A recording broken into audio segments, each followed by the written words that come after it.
لا الحمد لله والصلاة والسلام على رسول الله وعلى آله وصحبه وعلى ما بعد. السلام عليكم ورحمة الله وبركاته. عباداتك يا عملك الله رجع أقبله حق إيمانك يا توحيد كان الله نقصه وخاتمه الله يرصه به. أعرب كلمة كوبا إن أنكهر مري سؤالها وقص عبسا زكاة الفطر. طبعا أحكام زكاة الفطر وعصم معها وصوم كان سومي جرني زكاة الفطر كان سو بحين جرني وي انتي وي بروح الله المامي من رواينا دول مرون حسوسية سي كوبا انت مهم سن احكام زكاة الفطر. زكاة الفطر هو مركز كوباد وواجب اي تهي ان لبحيه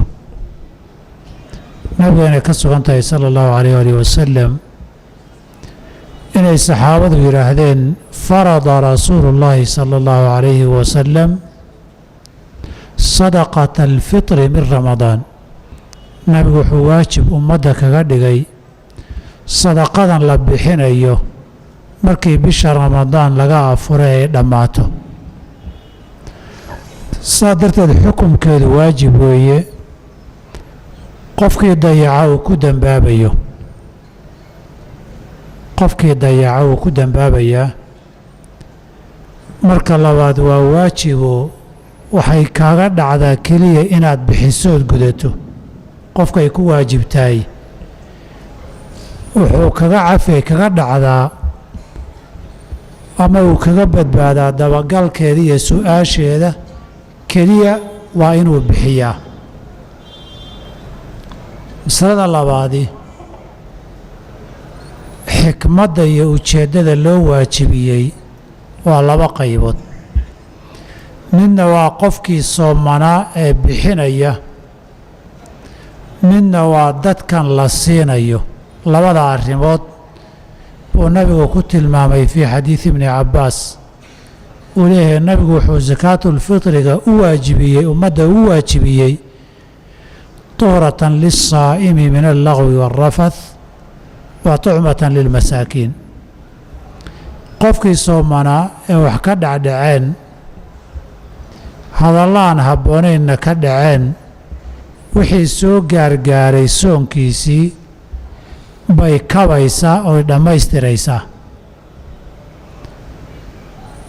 laba dadka masaakiinta ah ee munaasabadda ciidda iyo farxadda ah bay nacfi iyo waxtar u noqonaysaa. marka masaakiintiina in wax la taro qofkii waxhaystayna ay ku waajibtayna soonkiisii ay u kabto wixii ka soo gaaray. labadaa hadaf iyo ujeeddo ayaa loo waajibiyey oo loo jiday. masalada saddexaad ee la xiriirtaay waa dadka ay ku waajibtay ama ka waajibtay. cidda ay tahay madaxeeda ay laga bixiyo sakaatulfitri ama isaga ha ku waajibto ama dad kaleoo mas-uulka ah ha ku waajibtee waa qof kasta oo muslima. rag iyo dumar ma kala laha, waa yar yahay waa weyn yahay ma kala laha, waa xor waa addoon ma laha, waa faqiir iyo waa khani midna ma laha. qof kasta oo muslim ah oo heli kara ayay sakadaasi waajib ku tahay iyo sadaqadaas. xadiidka cabdullaahi bni cumar ee fi saxiixayn wuxuu leeyahay nabigu wuxuu waajib yeelay sakaatulfitriga wuxuu ku waajibiyey cala alxuri waalcabdi waaldakari waalunhaa waalsagiiri waalkabiiri min almuslimiin. hadduu yar yahay hadduu wen yahay, hadduu rag yahay hadduu dumar yahay, hadduu xor yahay hadduu addoon yahay, madaxa qof kasta oo muslima asalka way ku waajibtaa hadduu awoodo isagu ama ciddii mas-uulka ka ahayd ay awoodo. saa darteed ma laha waa agoon iyo aabbihii baa jooga ma laha, ma laha waa yar yahay iyo waa weyn yahay, ifka inuu joogo oo nool yahay, muslimna yahay, uuna awoodo, saddexdaasay ku waajibtaa. waxaan muslim ahayn sakaatulfitri lagama rabo, maadaama nabigu yidhi min almuslimiin. waana laga yaabaa inay ku mudato dadaan muslin ahayn, oo adigu dee haddii aabbihii hooyihii qoys muslin aad ka dhalatay, dad waxaa jira soo islaamay oo weli dadkoodii qaar gaala yihiin, ama ilmihiisibaaba qaar gaalaa, ama waalidkiibaa qaar gaalaa, ama waxaaba dhici kara nin muslimahoo haweenta uu qabo aynan muslim ahayn oo ahlu kitaab tahay baa dhici karta. waa dhici kartaa marka in uu qofkii aada ismudateen uunan muslim ahayn way dhici kartaa. kaa sakadiisa laguma laha, isagana bixi la odhan maayo, sidaan soon loo odhanin sakaatulfitrigeedana bixi la dhihi maayo. waa muslim inuu yahay. qofkaan awoodinna waa laa yukallifu allaahu nafsan ilaa wuscahaa, naf ilaahay ma saara waxaanay awoodin. yaa bixinaya sakaatulfitriga dadkaa ku waajibtay, yaa bixinaya? qofka waxay ku waajibtaa inuu ka bixiyo qofkii haystaay isaga naftiisa iyo inta nafaqo waajib ah ku leh. in allaalay intii nafaqadiiyo biilkeedu sharci kugu waajibiyey, sakaatulfitrigooduna waa kugu waajib cinda jamaahiiri ahli اlcilmi raxmat ullaahi calayhim. marka laga reebo alimaam abu xaniife iyo rag lamida oo leh nafaqadiiyo biilka dadkay kugu waajibtay sakaatulfitrigooda waa waajib marka xaaska laga reebo, oo xaasku dee iyadaa lagu leeyahay bay leeyihiin, iyadaa iska bixin. laakiin sida jamhuuru ahlilcilmigu u badan yihiin, waxay raacdaa waajibnimada sakaatulfitri bixinteedu nafaqada iyo biilka bixintiisu inay waajib tahay bay raacdaa. wixii waajib kugu noqday haddaad wada awooddana waad wada bixin, haddaad qayb awooddana intaad awooddo unbaa waajib kugu noqon. oo qaacidadii fiqiga ahayd bay tegi almaysuuru laa yasqutu bilmacsuur. haddii waajibkii qayb aad awooddo, intaad awooddo unbaad samayn, intaadan awoodinna laguguma laha. saa darteed sakadu wa fitrigu waxay waajib ku tahay adiga naftaada iyo intii nafaqadooda iyo biilkooda waajib lagugu leeyahay adigaa lagaa rabaa. dadka kale kula nool ama aada biisha dhaqaalayso, haddaad ka bixisa waa wanaag, haddii aadan ka bixinna waajibkuguma aha, waayo nafaqadooda iyo dhaqaalayntoodu waa sadaqa iyo khayre, waajibu amaha waxaad gudanayso. tanna taan bay la xukun noqonoo haddaad ka bixisana fiican, haddaadan ka bixininna markii horeba waajibkuguma ahayn.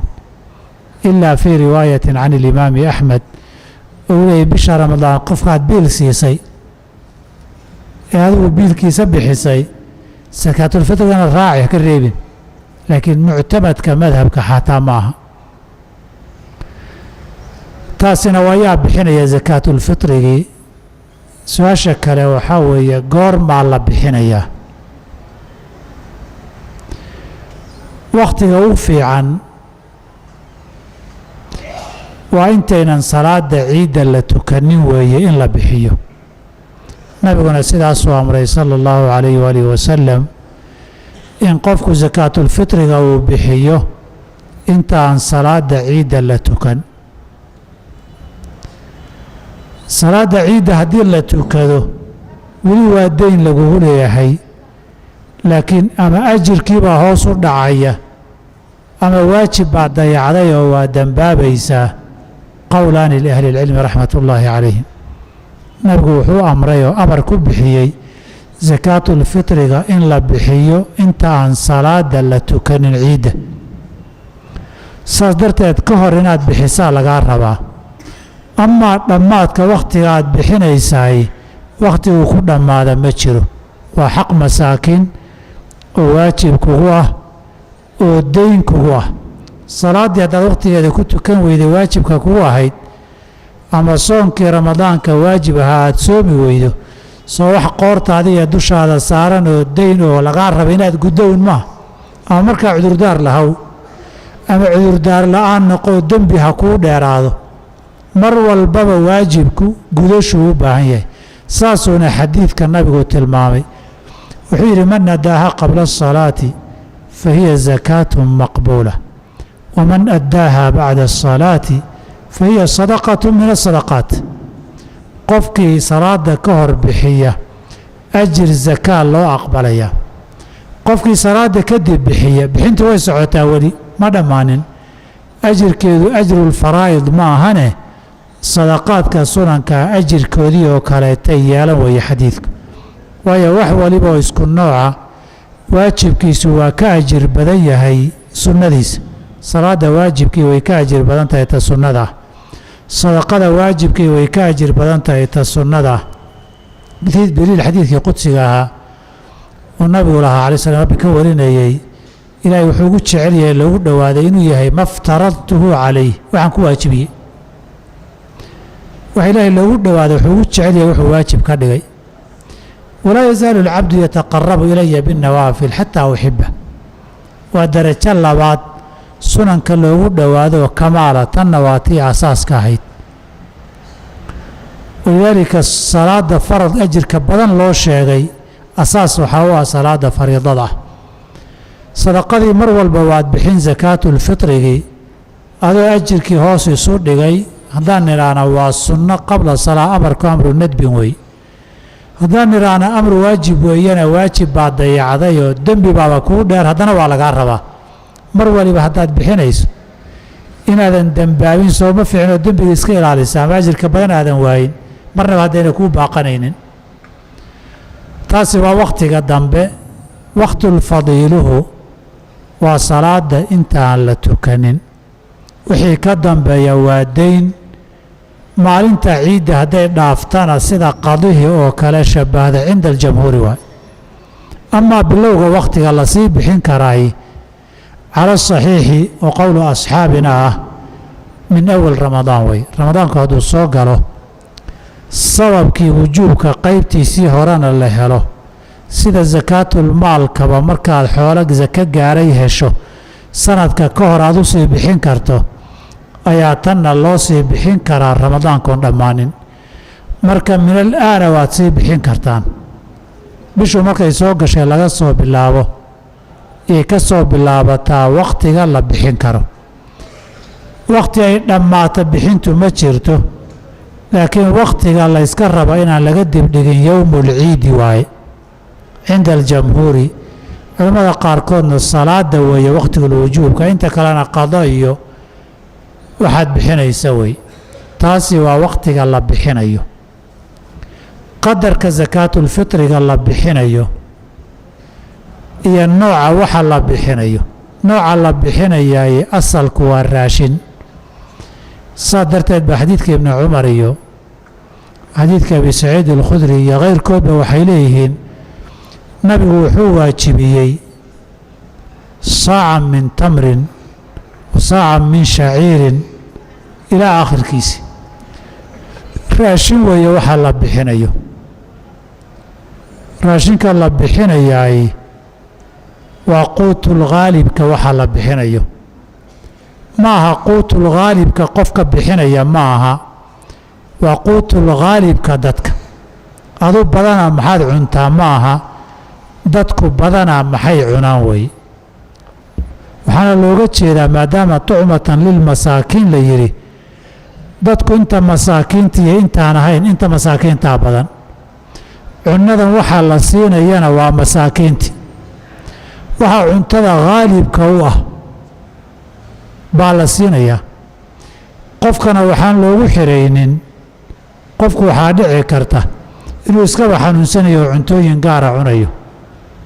adiga waxaa laga yaabaaba cunooyinka qaarkood in lagaa mamnuucay in dhakhaatiir iyo duruuf caafimaad kuu diiday dad cuntooyin gaara loo sameeyaa jira. wakhtigan dambena way soo bateen dadkii sidaas ahaa. dee adigoo cunto gaara laguu sameeya haddii la yidhaahdaa tii ha la bixiyo, quutul khaalibkii dadka ma aha, dadkana uma cuntamaysa marar badan. saa darteed masaakiin baa la siinayaa. dadkuna dhinaca masaakiinta iyo cuntadoodaa loo badan yahay. waxay cunto oo yaqaanaan oy cuni karaan oy karsan karaan oo sida loola macaamilo yaqaanaan baa la siinayaa. saa darteed halkaa markaynu niraana quutul khaalib baa la bixinayaa, xaddii mansuuska ahaa waynu ka baxaynaa, naska ahaa. intaa sharcigu sheegay waxaan ku daraynaa cunno kastooo tilmaantaa yeelata qiyaas baanan ku raacinaynaa.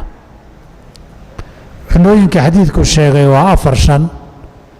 cunno kaloo la cuno markaan leenahay hadda bariis baa lagu bixin karaa, markaan leenahay burkaa lagu bixin karaa, markaan leenahay geley baa lagu bixin karaa, ama ha shiidnaata ama yaanay shiidnaanin iyo hadhuur iyo wixii lamida. ma aha kuwii nusuustu sheegtay ma ahane, waxay la wadaagaan inay quutul khaalib dad u noqdeen. mar hadday quutul khaalib noqdeenna iyagaa xukunkii booskii cunooyinkii gelaya. ma naskaa sheegay maya, qiyaas baan ku raacinay.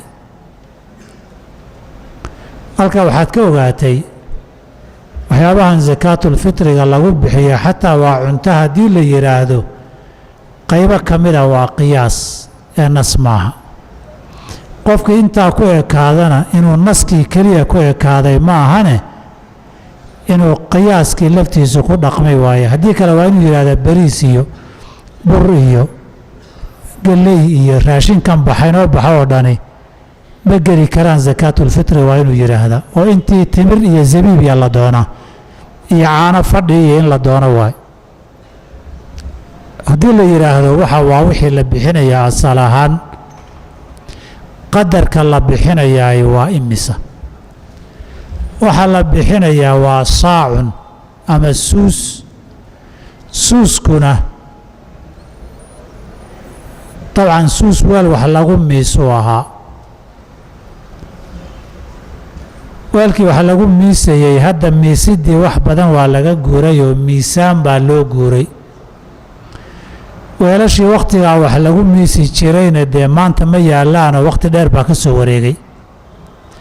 markii miisaan loo bedelay ka yar iyo ka badanba waa la yidhi isku celceliska waxaa iila saxan 2 kiilo iyo badh.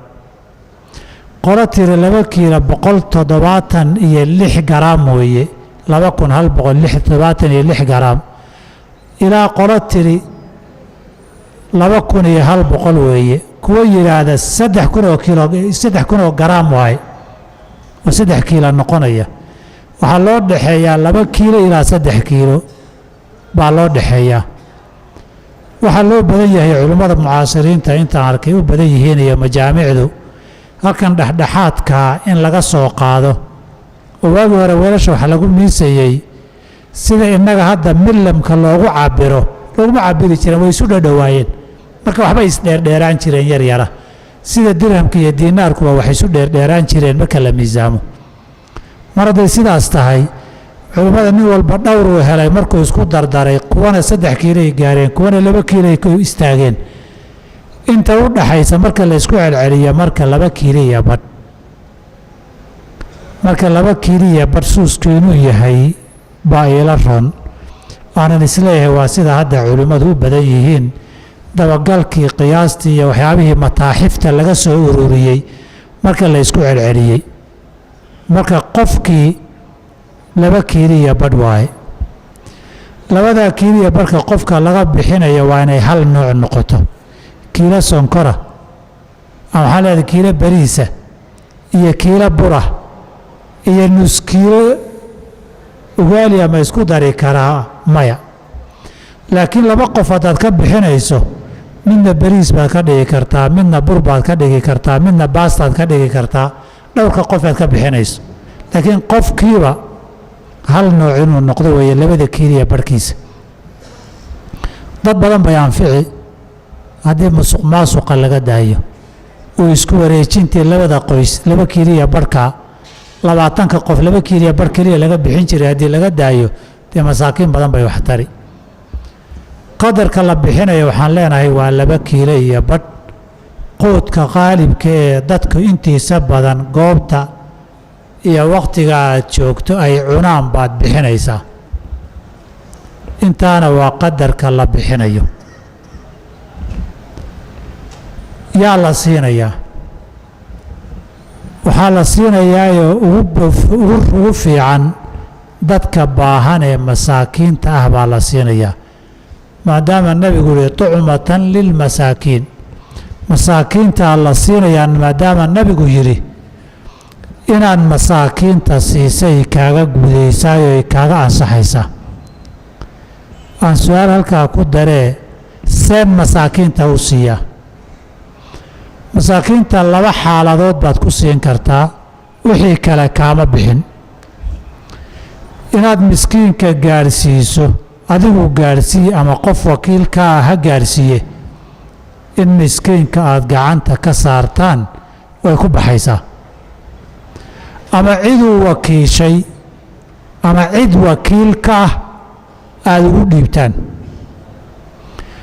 waa inay milkigaaga ka wareegto oy milkul miskiin gasho ama miskiin gaara ha gasho ama guud ahaan masaakiin ha u gasho cid wakiil guuda ama wakiil gaara ha kaa guddoonto ama miskiin gaara soo wakiishay oo hebel baa iga wakiilaha iigu dhiib buu ku yidhi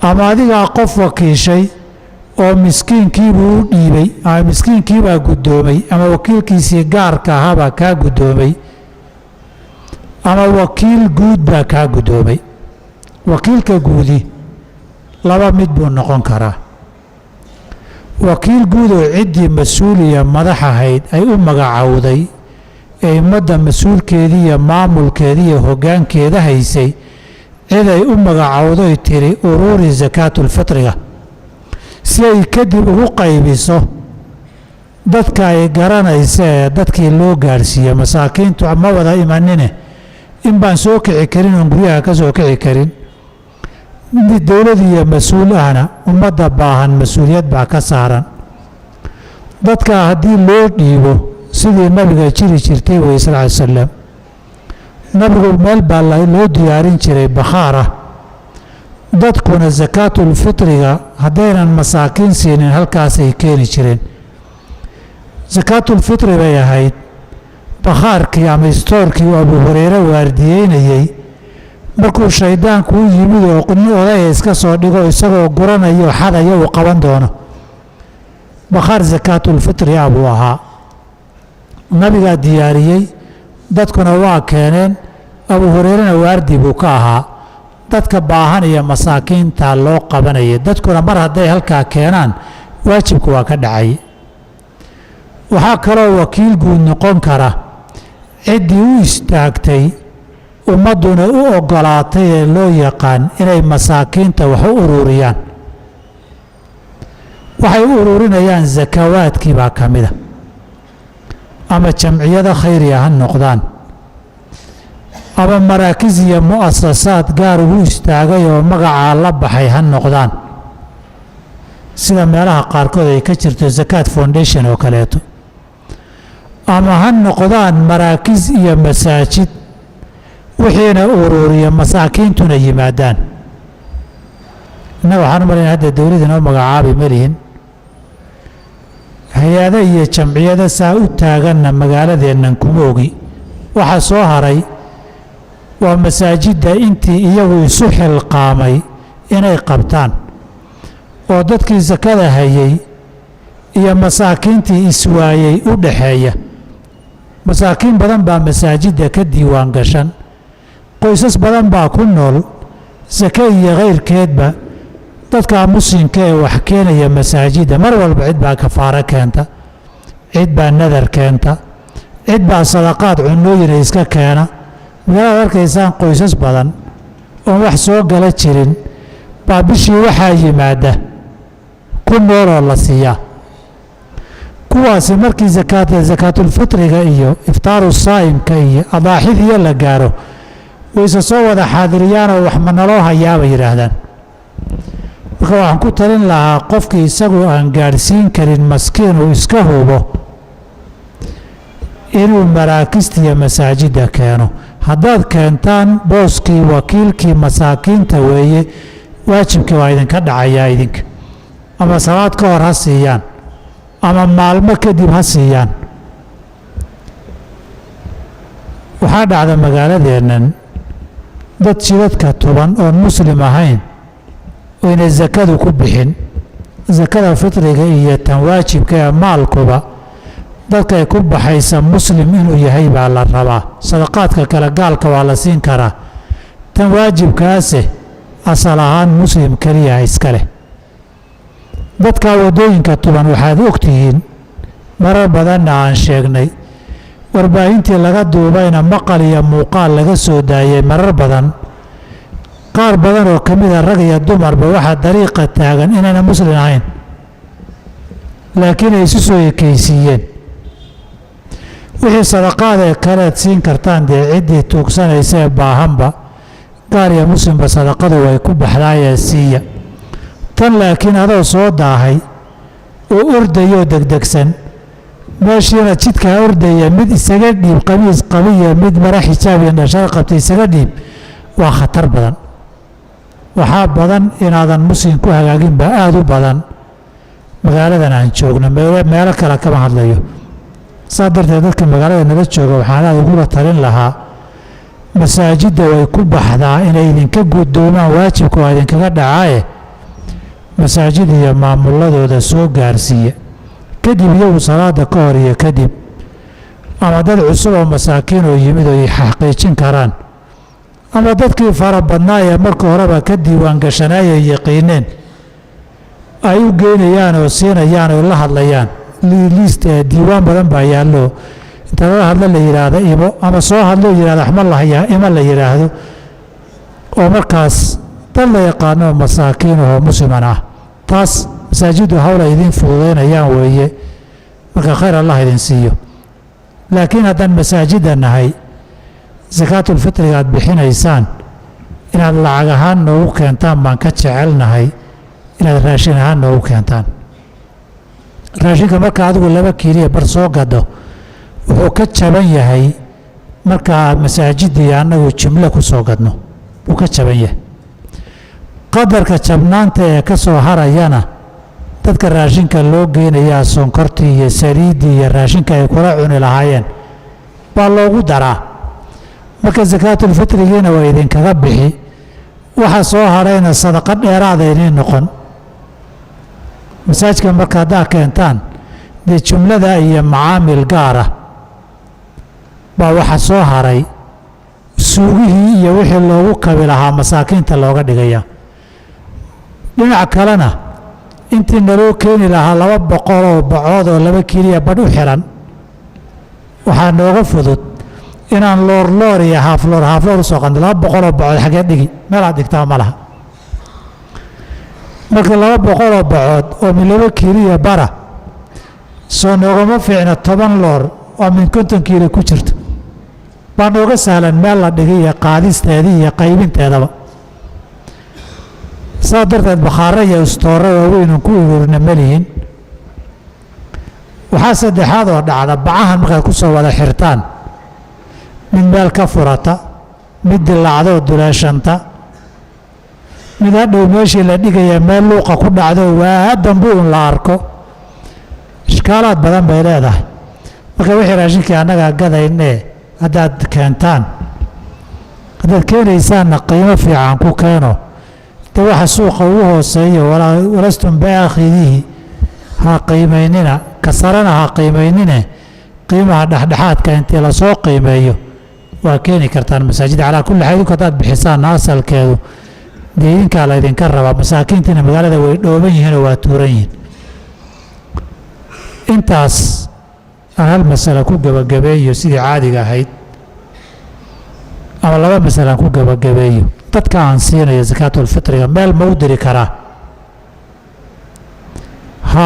hadday dad masaakiina tucmatan lilmasaakiin weeye hadday dad masaakiina gaarayso wakhtigeedii iyo jidkeediina ku gaarayso meel kale waa u diri kartaa laakiin hal shardi ah kharashka diritaanka adaa bixinaya ka goyn maysay masaakiinta maxaa yeelay masaakiintii la siin lahaa way joogaan adaa door biday meel kale inaad geyso wax dhammaystiran inaad bixisaa lagaa rabaa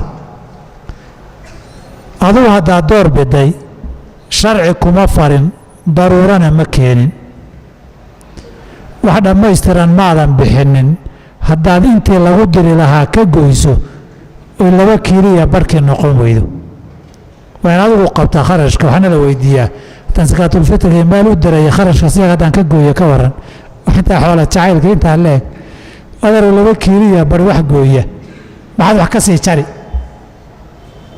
2 kiiliya bar wax gooyo miskiin la siinayo maxaad ka sii goynoo macnaa ma wax kala go-aba meesha yaallo bish wax kala go-aba ma yaallo khayr allah idin siiye yaan bahasha aad loo sii jeclaan oon diir ku dheg la sii noqon su-aalaha kalena weydiiye waxaa ka mid a qof baan rabaa inaan siiyo telefoon ma ku guddoonsiin karaa maya hadda adigu gurigaaga meel ka mid iyo dukaankaaga iyo meel ka mida dhigto weli sakaatulfitrigii maadan bixin ilaa isaguu kaa guddoomo ama qof intuu soo dirsada aad guddoonsiiso weli milkigaaga kama bixin telefoon wax laguma guddoomo guurayoo la qaadi karo heshiis baa lagu galaa laakiin sakaatulfitrigu heshiis ma ahane in la guddoomay u baahan tahay sidaa darteed haddaad meel u dhigtay hebel marka uu yimaado weli sakaatulfitrigii maadan bixin waxaa lamidoo nagu soo noqnoqota qof baan wakiishoon sakaatulfitriga iga bixiiri mana uusan bixinin wakhti dambaan ogaaday maiga baxday maya adigu haddaad qofka wakiilato adiga wakiiluu ka ahaa de adigubuu kula mid yahay kaama bixin adaa la rabaa inaad hubsato dabagasho wakhtigeedana ilaaliso laakiin wakiilkii miskiinka hadduu yahay way kaa baxdeen markaa uu kaa guddoomay wakiilkaagu aduu kula mid yahay wakiilka miskiinkuna miskiinku la mid yahay wuxuu miskiinku guddooma waxaa lamida wuxuu guddooma wakiilkiisu waxaa adigu haysa waxaa lamida wuxuu wakiilkaagu hayo su-aasha ugu dambaysa aan ku soo gabagabaynaya waxaa weeye lacag ma ku bixin karaa jawaabta oo kooban haa hadday miskiinka u roon tahay qofka miskiinka hadday u nacfi badan tahay lacag waa lagu bixin karaa qiimo waa lagu bixin karaa lacag keliya qasab maaha qiimaha maxaan ka wadnaa wixii qiimihiisii oo kaleeto oo waxaan cunto ahayn xataa waad bixin kartaa iyo lacag midna aan ahayn cunno nooc kale ah oo qiimaheedii ana waad ku bixin kartaa amaa cunno inta la qiimeeyey in qiimaheedii lagu saleeyaay min ayaami saxaaba iyo mucaawiya reer shaam oo dhan saxaabadii joogtay iyo jabuurtoodu qabeen inta ka dambaysayna de wax nas oo diidayana ma laha a'immadiiyo saxaabadii hore waxay yidhi qiimo laguma bixin karo caddeeyeyna anigu ma arag waa un fuqahada mutaakhiriinta ee dambe jiilashii dambe wey wax nas keliya ag istaagay oo qiyaaska manfacada miskiinka qiimuhu keenaya yirina ma jiro oo quutul khaalib baa loo wada guuray oo qaybaha qiyaaska laga wada galay nin iskaabul ah oo saaka baahan oo ciid tahay 2 kiiliya bar haddaad siiso dheri uu ku karsadiya meeluu dab ku shitana aan haynin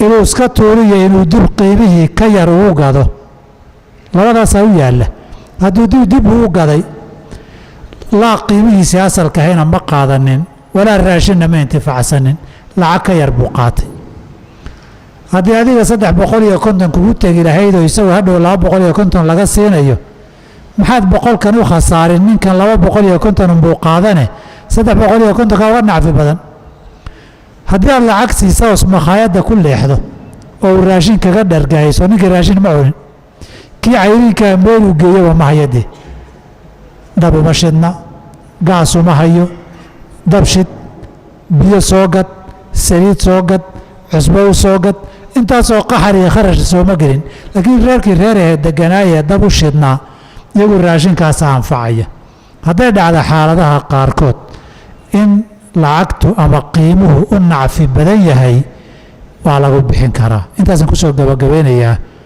kelimaddii sakaatulfitriga. wixii su-aalahee intii soo gala dee waynu ka gudbi doonaa. su-aalaha sakaatulfitriga yimaada qaybaa laga yaabaa intan inay soo galaan, waynu ka gudbi doonaa. wixii aan haddeena soo marin een garanno baan ka jawaabayna, waxaan garan weynayna dee ma garanaynaan dhahayna insha allah. jazakum allah khayran. asalaamu calaykum.